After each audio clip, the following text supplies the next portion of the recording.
This is my true story.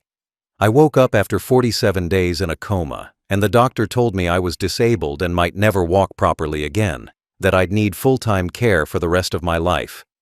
Through the fog of medication, I heard my son in the hallway laughing on his phone, saying the old man was finally out of the way. Then 3 weeks later, during physical therapy, a memory came crashing back that made my blood run cold about what really happened on those stairs. Before I tell you what happened, tell us where you're watching from and subscribe so more people hear this story. I was walking down the grand staircase in my Florida estate on a Tuesday afternoon, the same staircase I'd walked down thousands of times over the 20 years I'd owned this property. The house was worth $12 million, sitting on prime waterfront land, part of a $48 million estate I'd built over 40 years of working in commercial real estate development. Had my walking stick in my right hand, like always, because my balance wasn't perfect anymore at 73 years old, taking careful steps on the marble stairs that were beautiful but slippery. My son Derek was behind me on the staircase, had been following me down from the second floor where we'd just finished discussing some business matters in my office. He'd been asking questions about my will and my estate planning, wanting to know specific details about how my assets would be distributed after I died. Told him we'd discuss it later with my lawyer present because those conversations made me uncomfortable, didn't like thinking about my death or talking about who'd get what when I was gone. Felt his presence close behind me on the stairs, closer than normal, could sense him right at my back in a way that made me slightly nervous. Turned my head slightly to ask him to give me more space because I needed room to navigate the stairs safely with my walking stick. That's when I felt it. 2 hands pressing hard and deliberate against the center of my back, shoving me forward with enough force that I had no chance to catch myself or grab the railing. My walking stick flew out of my hand and clattered down the stairs ahead of me as my body pitched forward into empty space, arms reaching uselessly for something to grab. Felt the horrible sensation of falling forward with nothing to stop my momentum, knew in that split second that I was going to hit the marble floor at the bottom, and the impact would be devastating. Saw the floor rushing up toward my face and tried to turn my body to protect my head, but couldn't move fast enough. The last thing I saw before everything went black was Derek's face at the top of the stairs, where I'd just been standing, looking down at me, falling with an expression that wasn't shock or horror or concern. His face was calm and calculating, almost satisfied, like he was watching something he'd planned actually work the way he'd intended.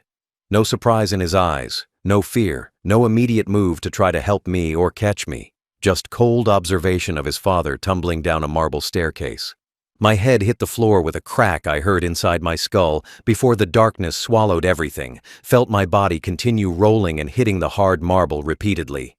Pain exploded through my head and my back and my legs, so intense I couldn't breathe or think or process what had just happened. Tried to call out for help, but no sound came from my throat. Tried to move, but my body wouldn't respond to any commands my brain was sending.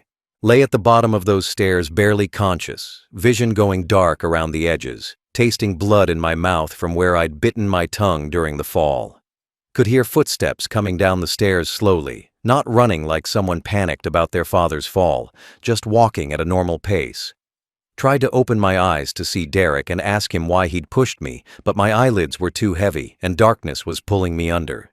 Heard his voice above me saying something I couldn't quite make out through the ringing in my ears and the fog filling my brain. Heard him on his phone calling someone, but his tone wasn't frantic or scared.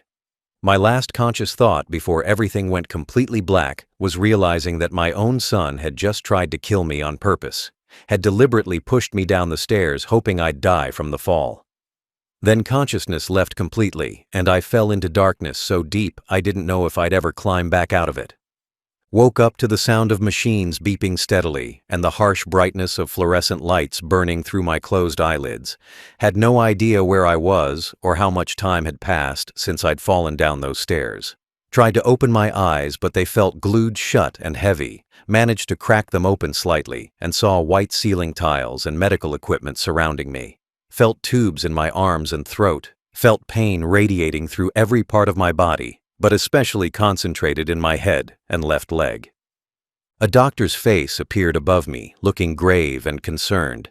started speaking in a gentle voice explaining that I'd been in a medically induced coma for 47 days following severe traumatic brain injury from my fall. Said I'd suffered multiple skull fractures, bleeding in my brain, broken ribs, shattered left femur, and extensive nerve damage throughout my body. Told me the medical team had kept me unconscious while my brain swelling reduced and my most critical injuries began healing. The doctor continued talking in that carefully gentle tone that medical professionals use when delivering devastating news. Explained that I'd sustained permanent damage to nerves in my left leg that would likely never fully recover. Said I was now officially disabled according to medical classification, would need full-time care and assistance for basic activities, might never walk properly again without significant support. The words felt unreal, like he was describing someone else's condition instead of mine. Couldn't process that I'd gone from independently walking downstairs to being permanently disabled in one violent moment. Through the fog of pain medication and confusion, I heard a familiar voice in the hallway outside my hospital room, recognized it immediately as Derek talking on his phone. Expected to hear concern or relief that I'd finally woken up from the coma, but instead heard him laughing quietly and saying something that made my blood run cold even through the medication haze. Heard him say clearly, "Yeah, the old man's finally out of the way. Doctors say he's permanently disabled and will need constant care." Couldn't turn my head to see him through the doorway, but heard him continue talking in a tone that sounded celebratory rather than sad. Heard him laugh again and say something about how this worked out better than he'd hoped. My brain was too foggy from medication to fully process what I was hearing. But somewhere deep in my consciousness, alarm bells were ringing, telling me something was very wrong with my son's reaction to my condition. The doctor noticed I was trying to turn toward the door and gently redirected my attention back to him. Continued explaining my injuries and prognosis while nurses checked my vital signs and adjusted my medication. Asked me if I remembered what happened, and I tried to speak, but my throat was raw from the breathing tube they'd just removed, could only shake my head slightly to indicate I didn't remember. The effort of that small movement exhausted me completely, and I felt myself starting to drift back toward unconsciousness. Heard Derek's voice getting closer as he ended his phone call and came into my hospital room. Watched him transform his expression from whatever it had been in the hallway to one of concern and relief. He approached my bed with what looked like tears in his eyes, reached out to touch my hand gently, said, "Dad, thank God you're awake. I've been so worried about you." His performance was perfect and convincing, nothing in his behavior suggesting the cold laughter I'd heard moments earlier in the hallway. The doctor stepped aside to let Derek come closer, explained to him that I was conscious but very weak and confused, that my memory of the accident was unclear, which was normal for traumatic brain injuries. Watched Derek nod seriously and ask appropriate concerned questions about my prognosis and care needs, playing the role of devoted son perfectly for the medical staff, who had no reason to doubt his sincerity. But I'd heard him laughing, heard him say I was finally out of the way, heard celebration in his voice when discussing my permanent disability. The medication was pulling me back under towards sleep, but those words stayed with me, planted seeds of doubt and fear about what had really happened on those stairs and why my son seemed so pleased that I was disabled and helpless instead of devastated. The doctor came back later that day after I'd slept for several more hours. Sat down next to my hospital bed with a clipboard containing the incident report from the day I'd fallen. Started explaining what had happened based on the account my son had given to paramedics and police when they'd arrived at my estate 47 days earlier. Said that according to Derek, I'd been walking down the stairs without my walking stick, had lost my balance due to age-related coordination issues, and had fallen on my own through carelessness and poor judgment. Derek had told everyone he'd been in another room when he'd heard the crash of me falling, had run to find me unconscious at the bottom of the staircase, had immediately called emergency services and tried to keep me stable until help arrived. The doctor explained that Derek had been visiting the hospital every single day during my coma, sitting by my bedside for hours, talking to doctors about my care, acting like the devoted and devastated son watching his father fight for life. Said the nursing staff had been touched by how concerned Derek seemed about my recovery. The medical team had absolutely no reason to doubt Derek's version of events because adult children don't usually lie about their parents having accidents. And elderly people falling downstairs is unfortunately common enough to require no additional explanation. The story made perfect sense on the surface. Old man gets careless, forgets his walking stick, loses balance, terrible tragedy, but ultimately just an accident caused by age and human error. Nobody had questioned it or investigated further, because why would they suspect a son of pushing his own father down the stairs? I tried to tell the doctor that something felt wrong about that story, that I didn't think I'd left my walking stick somewhere else, but my memory was completely blank about the actual fall and the hours leading up to it. The traumatic brain injury had apparently wiped out my memories of that day entirely, leaving me with nothing but a vague sense of unease and confusion. The doctor said memory loss was completely normal for this type of injury, and I might never recover those specific memories of what happened. Felt frustrated and helpless lying in that hospital bed, unable to remember the most important moments of my life. Unable to explain why Derek's story didn't feel right, even though I had no alternative explanation to offer. The doctor assured me that Derek's account was detailed and consistent, that he'd been cooperative with police and paramedics, that there was no reason to doubt his description of finding me after an accidental fall. Said I should focus on recovery rather than trying to force memories that might never return. Derek visited again that evening, bringing flowers and sitting next to my bed, holding my hand, telling me how scared he'd been during the 47 days I was unconscious. Said he'd been terrified he'd lose me, that he'd prayed every day for me to wake up, that seeing me conscious again was the greatest relief of his life. His performance was flawless, and I wanted desperately to believe him, wanted to think my son genuinely cared about my survival and recovery. But I couldn't shake the memory of his voice in the hallway, laughing and saying I was finally out of the way. Couldn't forget the satisfaction in his tone when he'd said the doctors declared me permanently disabled. Those words contradicted everything he was saying to my face, created a dissonance I couldn't reconcile even through the medication fog. Tried to ask him what he'd been talking about on the phone earlier, but he looked confused and concerned, said I must be confused from the head injury and medications. The nurses came in to check my vitals, and Derek stepped into the hallway to take a phone call. Left me lying there trying to piece together fragments of doubt and suspicion that had no solid foundation. Heard him talking quietly outside my room again, couldn't make out specific words, but his tone sounded businesslike and almost excited rather than relieved that his father had woken from a coma. Something was deeply wrong, but I had no memory and no proof. Just an instinct screaming that my son's concerned behavior didn't match the reality of what I'd heard him say. Over the next 2 weeks recovering in the hospital, I heard Derek on his phone constantly whenever he thought I was sleeping or too medicated to pay attention to his conversations. He'd sit in the chair next to my bed pretending to read or watch television. Then his phone would ring and he'd step just outside my door into the hallway to take calls he clearly didn't want me to hear. But the walls were thin and my hearing was fine. Despite the brain injury, could hear every word he said when he thought he had privacy. Heard him talking to my estate lawyer multiple times, asking detailed questions about the process for liquidating my $48 million Florida property and other assets, discussing timeline for selling the waterfront land and the various investment properties I owned across 3 states. He'd ask about tax implications and how quickly real estate could be converted to cash, talking about my estate like I was already dead instead of lying in a hospital bed 20 feet away from him.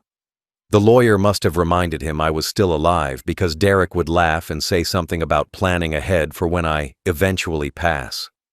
Caught him on the phone with real estate agents getting appraisals on my main estate. Heard him describe the property in detail and ask about current market values for waterfront mansions in our area. He'd schedule appointments for agents to view the property in the coming months and discuss listing strategies, talking about my home like it already belonged to him instead of me. Would end those calls sounding excited and energized, then compose his face into concern before walking back into my hospital room to sit by my supposedly dying father. Heard him talking to financial advisors about my investment portfolio, asking questions about how to access accounts and transfer assets once he had legal authority over my finances. One conversation I overheard made my blood run cold when he told someone, "Once the disability is declared permanent and I get power of attorney, it's just a matter of managing the transition until the inevitable happens." He said, "inevitable," like he was discussing a business deal instead of his father's death, calculating and cold with no emotion in his voice. He'd visit me every single day, playing the role of concerned, devoted son perfectly whenever nurses or doctors were present. Would hold my hand and speak gently and ask detailed questions about my care plan and recovery timeline. The medical staff thought he was wonderful. Several nurses commented on how lucky I was to have such an attentive son who clearly cared so deeply about my well-being. They had no idea that the moment they left the room, he'd be on his phone celebrating my disability and planning how to spend my money. Caught him once having a conversation that sounded like it was with a friend or girlfriend. Heard him laugh and say, "Yeah, the old man's finally disabled enough that I can get control of everything. Doctors say he'll need full-time care for the rest of his life." Heard him continue saying something about how this had worked out better than he'd hoped. That permanent disability was almost as good as death for his purposes. The casual cruelty in his voice, talking about his father's catastrophic injuries like they were a lucky break, made me feel physically sick. Started pretending to be more confused and medicated than I actually was, so Derek would be less careful about his phone conversations, would close my eyes and regulate my breathing like I was sleeping while he made calls about selling my property and accessing my accounts. Learned more about his plans in those 2 weeks than he'd probably told anyone else. Heard him map out exactly how he intended to take control of my estate and liquidate everything I'd spent 40 years building. He'd step into the hallway after these calls and come back into my room with tears in his eyes, would sit next to my bed and tell me how much he loved me and how devastated he was about my condition. Would talk about how we'd get through this together and how he'd take care of me no matter what I needed. The performance was so convincing I almost doubted what I'd heard on his phone calls. Almost believed he actually cared, instead of celebrating my disability as his path to inheriting $48 million. 3 weeks into my hospital recovery, I was in a physical therapy session working with a therapist, trying to help me regain some mobility in my damaged left leg. She had me doing exercises to test nerve function and muscle response, painful movements that made me grit my teeth and focus intensely on what my body was doing. Was concentrating so hard on trying to move my leg the way she instructed that my mind became completely focused and clear in a way it hadn't been since waking from the coma. The therapist asked me to try standing with support, helped me shift my weight onto my right leg while bracing my damaged left leg against the parallel bars. The moment I put weight on my legs and felt the sensation of standing upright after weeks lying down, something shifted in my brain like a door unlocking. Suddenly, I was back on my staircase 3 weeks earlier, standing at the top with Derek behind me, the memory crashing back with such vivid clarity I actually gasped out loud. Remembered every single detail with perfect accuracy, like watching a video playback in my mind. Remembered Derek following me down the stairs, asking questions about my will and estate planning. Remembered telling him we'd discuss it later with my lawyer present. Remembered starting to descend the marble stairs with my walking stick in my right hand. Remembered turning my head slightly to ask Derek to give me more space because he was too close behind me on the stairs. The memory continued playing out in horrifying detail. Remembered seeing Derek's foot kick out deliberately and knock my walking stick away from my hand. Watched it clatter down the stairs, leaving me without support. Then felt his hands pressing hard against the center of my back, not accidentally bumping me, but deliberately shoving me forward with violent force intended to make me fall. Remembered that split second of realization before I fell that my own son was actively trying to kill me. Remembered his face at the top of the stairs, looking down with cold calculation instead of shock. The physical therapist noticed I'd stopped moving and asked if I was okay. Said my face had gone pale and I looked like I was about to pass out. Told her I needed to sit down immediately. Felt my legs giving out as the full weight of the recovered memory hit me. My son hadn't found me after an accidental fall. He'd deliberately pushed me down those stairs, intending to kill me so he could inherit my estate.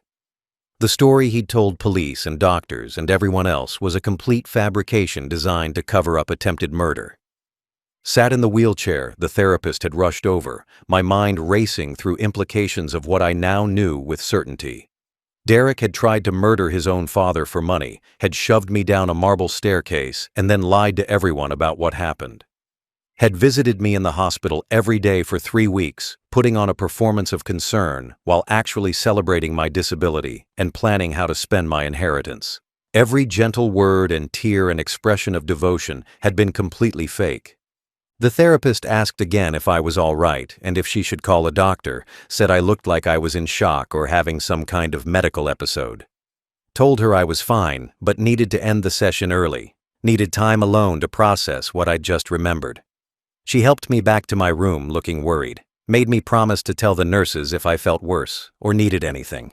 Lay in my hospital bed with my heart pounding and rage building in my chest, finally understanding why Derek had been so pleased about my disability and so eager to discuss my estate. He'd tried to kill me, and when that didn't work completely, he'd decided my permanent disability was almost as good because it gave him legal pathways to control my money while I was still alive. Had been planning to get power of attorney and then just wait for me to die naturally while managing my assets like they already belonged to him. Realized I couldn't tell Derek I'd recovered the memory, or he might try to finish what he'd started, might find a way to kill me in the hospital where I was helpless and vulnerable. Needed to pretend I still believed his story while I figured out how to protect myself and make sure he faced consequences for trying to murder his own father. Spent the next 2 days after recovering the memory pretending absolutely nothing had changed. Acted confused and medicated whenever Derek visited, so he'd continue believing I had no memory of what really happened on those stairs.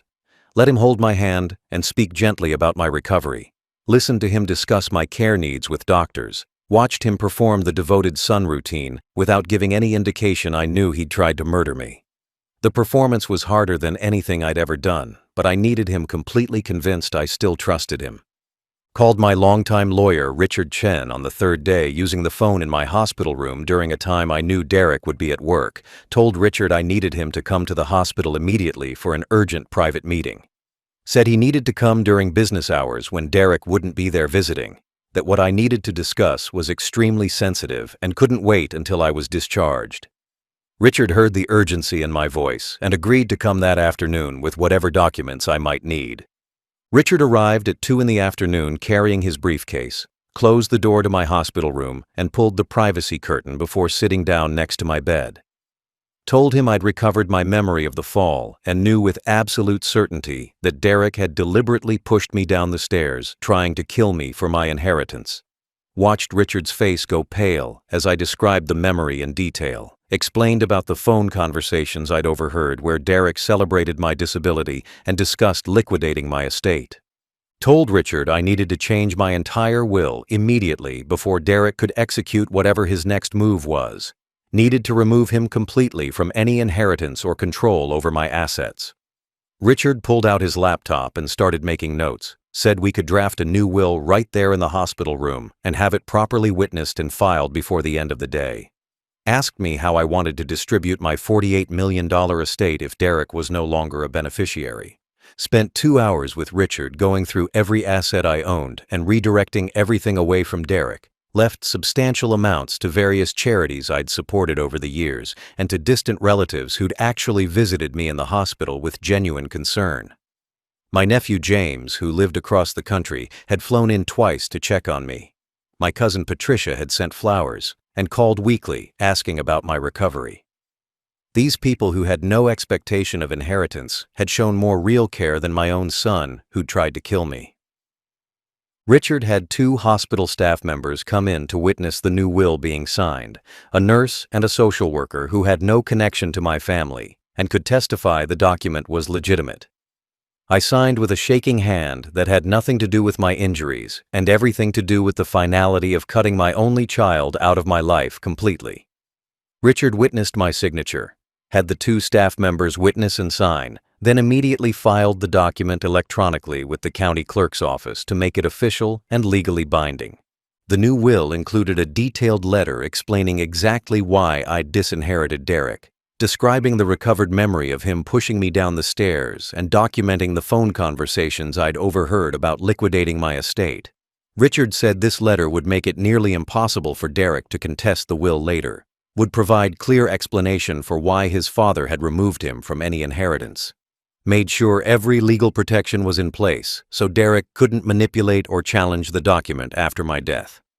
Richard asked if I wanted him to contact police about the attempted murder, and I told him not yet, said I needed more evidence and documentation before making that move. Asked him instead to help me gather proof of Derek's real intentions, to document the pattern of behavior I'd witnessed over the past 3 weeks. Richard agreed and said he'd start working on building a case that would be strong enough to result in criminal charges. Derek arrived at the hospital 20 minutes after Richard left, walked into my room with his usual concerned expression and asked how my day had been. Smiled at him weakly and said it had been quiet, just more physical therapy and rest. Gave him no indication that I'd just removed him from my will and started building a case to have him arrested for attempted murder. Richard came back to the hospital 3 days later with a detailed plan for exposing Derek's attempted murder and making sure he faced full consequences for trying to kill his father. Explained that criminal charges alone might not be enough punishment, that we should also destroy Derek's professional reputation and career to match the destruction he'd tried to inflict on me. Asked me where Derek worked and what his position was, said he had ideas about how to make Derek's crimes impact every aspect of his life. Told Richard that Derek was a vice president at Hartman Financial Group, a major investment firm where he'd worked for 15 years climbing the corporate ladder to a position that paid over $400,000 annually. He managed a division of about 30 employees and handled accounts worth hundreds of millions of dollars for wealthy clients who trusted him with their money. The irony wasn't lost on me that my son managed other people's money ethically while trying to steal mine through murder. Richard said companies like Hartman Financial had strict ethics policies and morality clauses in their employment contracts, that they couldn't risk keeping executives who committed serious crimes or showed moral failures that might damage the firm's reputation. Suggested we write a detailed letter to Hartman's ethics board and CEO outlining Derek's attempted murder of his father and his plans to fraudulently access my estate. Said we should include medical records, witness statements from nurses who'd overheard his phone conversations, and security footage from my estate if any existed. Spent the next 2 days working with Richard to compile a comprehensive package documenting Derek's crimes. Started with my detailed written statement describing the recovered memory of being pushed down the stairs. Richard contacted the hospital and obtained sworn statements from 3 nurses who'd overheard Derek on his phone celebrating my disability and discussing liquidating my assets. One nurse named Maria had been so disturbed by what she'd heard that she'd documented it in her own notes, said Derek's behavior had seemed wrong even before she knew the full context. Richard also contacted my estate's security company and discovered there were cameras positioned throughout my property, including one that captured the top of the grand staircase. Requested footage from the day of my fall and received video showing Derek and me at the top of the stairs, showing Derek's foot kicking my walking stick away just before I fell, showing the deliberate push that sent me tumbling down the marble steps. The security company had preserved the footage as evidence after police had initially reviewed it. But police had accepted Derek's story and never looked carefully at what the video actually showed. The video evidence was devastating and undeniable, showed frame by frame Derek deliberately causing my fall rather than finding me after an accident. Richard had the footage professionally analyzed by a forensics expert who wrote a report confirming the push was intentional and forceful, that my fall was absolutely not accidental based on the positioning and movements visible in the video. This expert report would be crucial for both the letter to Derek's employer and the eventual criminal case. Richard drafted a formal letter to Hartman Financial Group's CEO and board of directors, outlining in legal language the attempted murder Derek had committed against his father to inherit a $48 million estate. Attached my sworn statement, the nurse's witness statements, the security footage, and the forensic analysis proving the fall was deliberate. Included information about the phone conversations where Derek had discussed liquidating my assets and celebrated my permanent disability.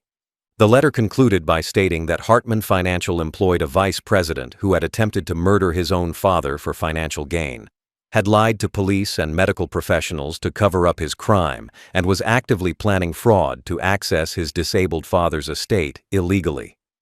Pointed out that a man willing to kill his father for money might have few ethical boundaries when handling client accounts or making business decisions.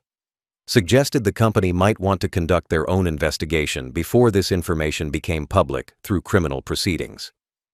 Richard sent the letter via certified mail with signature required, sent copies to the CEO, the board chairman, the head of human resources, and the chief ethics officer. Made sure multiple people at the highest levels of Derek's company would receive detailed documentation of his attempted murder. Ensured the information couldn't be quietly buried or ignored by a single recipient. Derek arrived at the hospital 1 week after Richard had sent the letter to Hartman Financial, walking into my room with his usual concerned expression, carrying papers he said were important documents we needed to discuss. He pulled a chair close to my bed and set down a folder containing what he explained were power of attorney forms that would allow him to manage my finances and healthcare decisions since I was disabled and unable to handle complex matters myself. Said the doctors had confirmed my disability was permanent and suggested we get this paperwork completed soon. Watched him explain the documents in a gentle voice designed to sound helpful rather than predatory, talking about how difficult it must be for me to worry about bills and investments while recovering from such serious injuries. Said he just wanted to take the burden off me so I could focus on physical therapy and getting stronger. That managing my estate would be his way of helping during this difficult time. His performance was flawless, and if I hadn't known he'd tried to murder me, I might have actually believed he cared. Told him I needed a few minutes before looking at the papers, asked if he could get me some water from the cafeteria downstairs because the pitcher in my room was empty. He looked slightly annoyed at the delay, but agreed and left the room saying he'd be back in 10 minutes. The moment he was gone, I pressed the call button for the nurse and told her to send in my lawyer and the police detective, who'd been waiting in a conference room down the hall for the past hour. Richard walked in first, carrying his briefcase, followed by Detective Sarah Martinez from the police department's major crimes unit, who I'd been working with for the past 3 days. They both took positions in my room where they'd be visible the moment Derek returned, Richard standing near the window and Detective Martinez near the door in her police uniform. I sat up straighter in bed, feeling my heart pounding with anticipation of what was about to happen. Derek came back exactly 10 minutes later, carrying a water pitcher, pushed open the door, and froze completely when he saw Richard and the detective standing in my hospital room. Watched his face cycle through confusion to alarm to carefully controlled neutrality as he tried to figure out what was happening. He set down the water pitcher slowly and asked what was going on, why my lawyer and a police officer were in my room. Looked directly at my son who'd tried to kill me and said in the clearest voice I could manage just 3 words, "I remember everything." Watched the color drain completely from Derek's face as he understood what those words meant, saw panic flash in his eyes before he tried to compose himself. He started to say something, but I continued talking. Told him I remembered him kicking away my walking stick and then deliberately pushing me down the stairs, remembered his hands on my back, shoving me toward the marble floor. Detective Martinez stepped forward and told Derek he was under arrest for attempted murder and elder abuse. Started reading him his rights while he stood frozen in shock.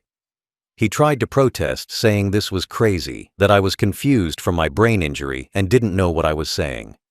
Richard pulled out his briefcase and showed Derek copies of the security footage from my estate, the video that clearly showed him causing my fall deliberately rather than finding me after an accident.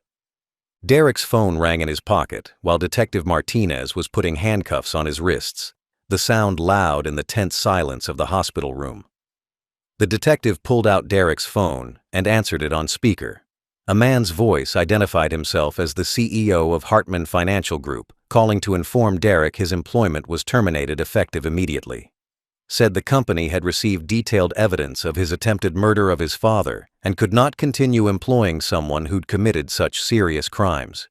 Watched Derek's face as he processed losing everything in the span of about 3 minutes, saw him realize that his attempt to inherit my estate had instead cost him his freedom, his career, and any future he'd been planning.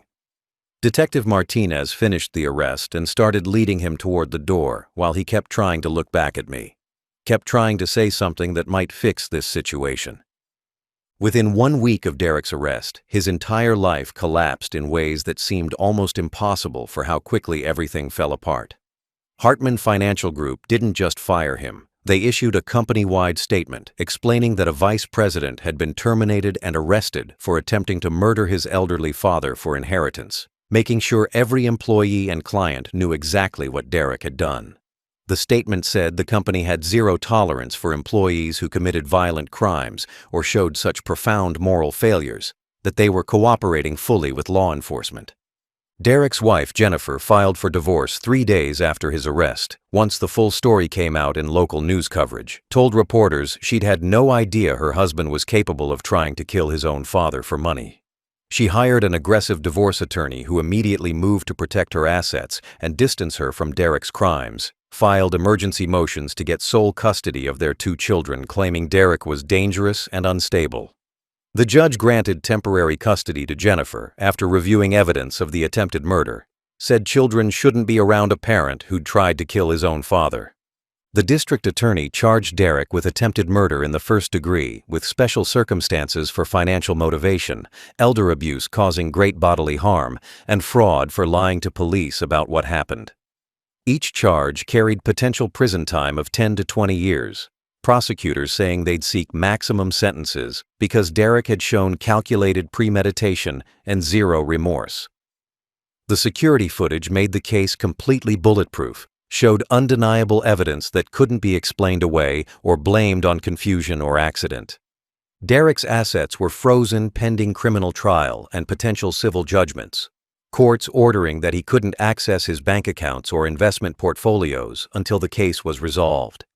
His legal defense cost hundreds of thousands in attorney fees that ate through his savings quickly, his lawyers telling him the video evidence made trial essentially unwinnable. They advised him to take a plea deal that would give him 15 years in prison instead of potentially 30 if he went to trial and lost.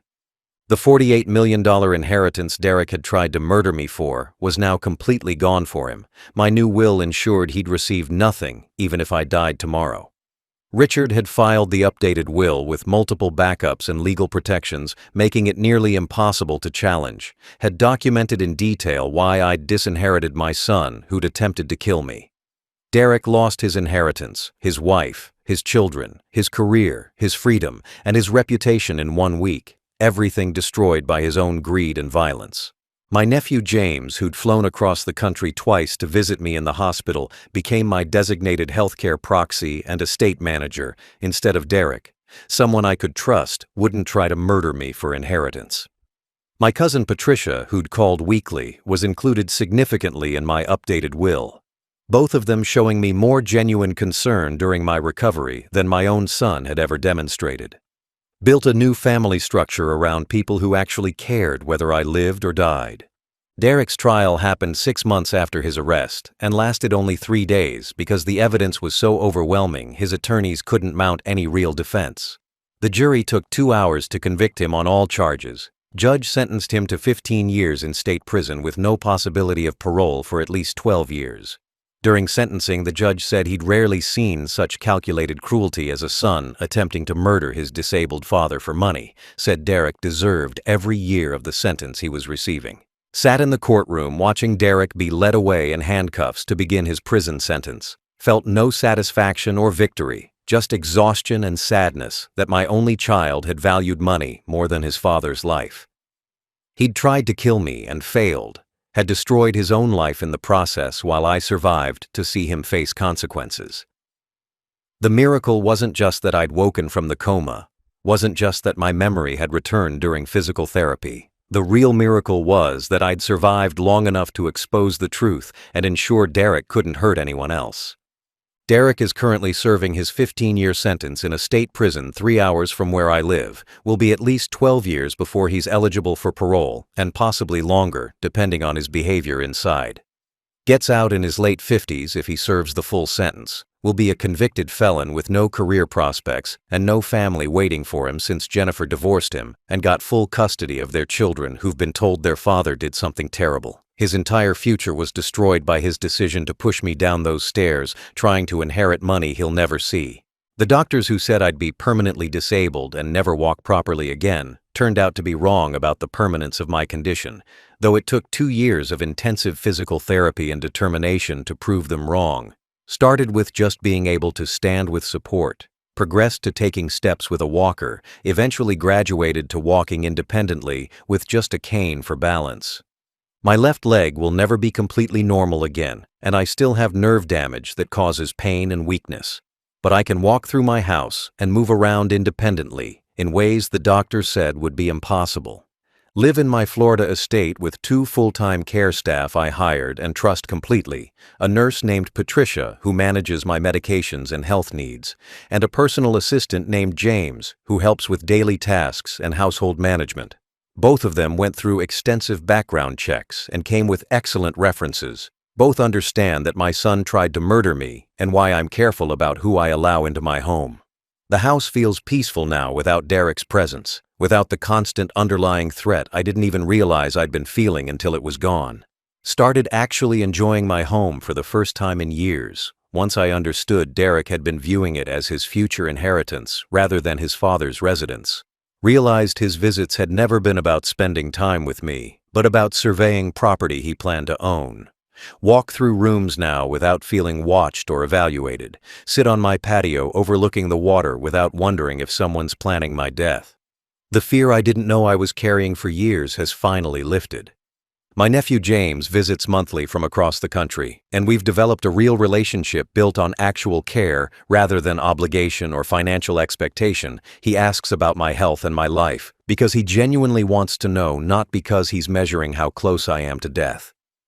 My cousin Patricia calls weekly, and we talk about books and politics and family gossip, normal conversations that don't involve anyone calculating inheritance timelines. These relationships feel clean and honest in ways my relationship with Derek never did even before he tried to kill me. Changed my perspective on what matters in the final years of my life. Realized accumulating $48 million meant nothing if my only child valued that money more than my existence. Started donating larger amounts to charities while I'm alive so I can see the impact of my wealth. Funded a new wing at the hospital where I recovered and established scholarships for medical students who want to specialize in elder care. The money I worked 40 years to accumulate is being used for good instead of sitting in accounts waiting for Derek to inherit and spend. I'm 73 years old, disabled but mobile. Alive when my son intended me to be dead, and finally free from the fear of the child who pushed me down marble stairs, hoping I'd never wake up to tell the truth. The miracle wasn't just surviving the fall or waking from the coma or even recovering enough mobility to walk again. The real miracle was that my memory returned during that physical therapy session, giving me the knowledge I needed to protect myself and seek justice. Derek tried to murder me for inheritance money he'll never receive. Destroyed his own life in the process, and I'm still here living peacefully in the home he tried to kill me for. He's in prison, and I'm free, which is exactly the opposite of what he'd planned when he shoved me down those stairs 47 days before I woke up and remembered everything.